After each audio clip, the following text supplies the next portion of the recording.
Assalamualaikum warahmatullahi wabarakatuh.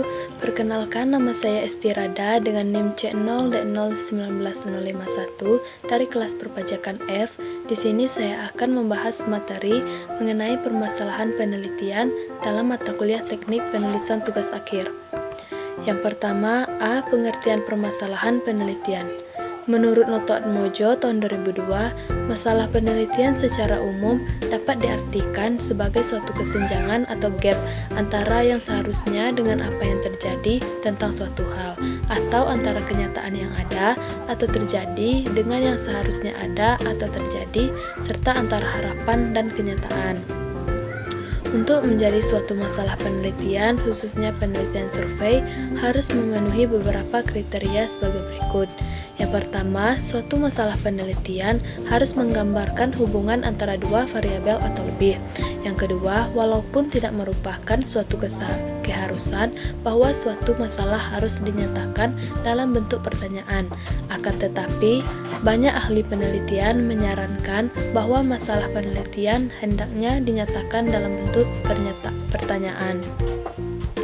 Yang ketiga, suatu masalah penelitian memerlukan pengujian secara empirik, artinya bahwa pemecahannya dilandasi oleh bukti-bukti empirik yang diperoleh dari lapangan dengan jalan mengumpulkan data yang relevan. Selanjutnya, masalah yang baik untuk diteliti, yaitu masalah yang tepat diteliti, yaitu masalah yang dihadapkan pada suatu kebutuhan atau tantangan bagi peneliti. Yang kedua, masalah mudah dirumuskan sehingga menjadi jelas batasannya, kedudukan, dan alternatif cara pemecahannya. Memiliki hipotesis yang jelas sebagai titik tolak dalam penelitian dan alternatif pemecahannya. Mudah dalam pengumpulan data untuk menguji hipotesis, mudah dalam menarik kesimpulan berdasarkan hasil pengolahan data dan dikembalikan pada jawaban hipotesis yang sudah dirumuskan.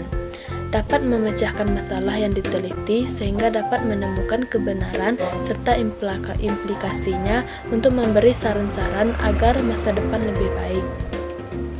Selanjutnya yang B, ciri-ciri masalah yang layak diteliti. Adapun ciri-ciri pernyataan masalah penelitian yang baik, yang pertama, masalah harus memiliki nilai penelitian. Mempunyai nilai artinya memiliki kegunaan tertentu serta sanggup dipakai untuk keperluan. Yang kedua, masalah harus fleksibel. Fleksibel berarti bahwa permasalahan sanggup dipecahkan seperti dianalisis, diuji, digeneralisasikan. Yang ketiga, masalah harus sesuai dengan kualifikasi peneliti. Masalah haruslah menarik bagi si peneliti, mengandung rasa penasaran, tantangan, dan kesenangan si peneliti untuk memecahkan problem tersebut. Yang C, sumber masalah penelitian. Sumber masalah penelitian bisa muncul dari tiga hal. Ini menurut Ranjit Kumar tahun 1996.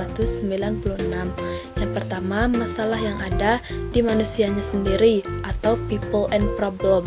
Kita harus hati-hati supaya tidak terjebak ke masalah di sekitar manusia yang bukan penelitian. Yang kedua, masalah di cara, teknik dan struktur kerja atau program. Teknik dan struktur kerja yang bermasalah juga bisa menjadi masalah penelitian. Yang ketiga, fenomena yang terjadi atau fenomenon. Fenomena yang ada di sekitar kita juga bisa menjadi masalah penelitian yang menarik. Masalah dapat berasal dari berbagai sumber, menurut James H. Macmillan dan Schumacher, Hajar, tahun 1996. Masalah dapat bersumber dari observasi, dedukasi, dan teori, ulasan perpustakaan, masalah sosial yang sedang terjadi, situasi praktis, dan pengalaman pribadi. Masing-masing dapat dijelaskan sebagai berikut. Yang pertama, observasi. Observasi merupakan sumber yang kaya masalah penelitian. Kebanyakan keputusan praktis didasarkan atas praduga tanpa didukung oleh data empiris. Yang kedua, dedukasi dari teori. Teori merupakan konsep-konsep yang masih berupa prinsip-prinsip umum dan yang penerapannya belum dapat diketahui selama belum diuji secara empiris. Yang ketiga, perpustakaan. Hasil penelitian mungkin memberikan rekomendasi perlunya dilakukan penelitian ulang atau replikasi, baik dengan atau tanpa variasi. Selanjutnya, masalah sosial. Masalah sosial dapat pula menjadi sumber masalah penelitian. Misalnya, seringnya menjadi perkelahian siswa antara sekolah dapat memunculkan pertanyaan tentang efektivitas pelaksanaan pendidikan moral dan agama, serta pembinaan sikap disiplin. Selanjutnya, situasi praktis.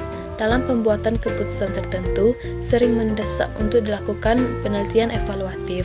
Yang terakhir, pengalaman pribadi. Pengalaman pribadi dapat memunculkan masalah yang memerlukan jawaban empiris untuk mendapatkan pemahaman yang lebih mendalam. Baiklah, mungkin hanya itu saja yang dapat saya sampaikan pada kesempatan kali ini.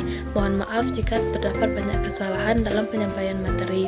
Saya ucapkan terima kasih atas perhatiannya. Saya akhiri dengan wassalamualaikum warahmatullahi wabarakatuh.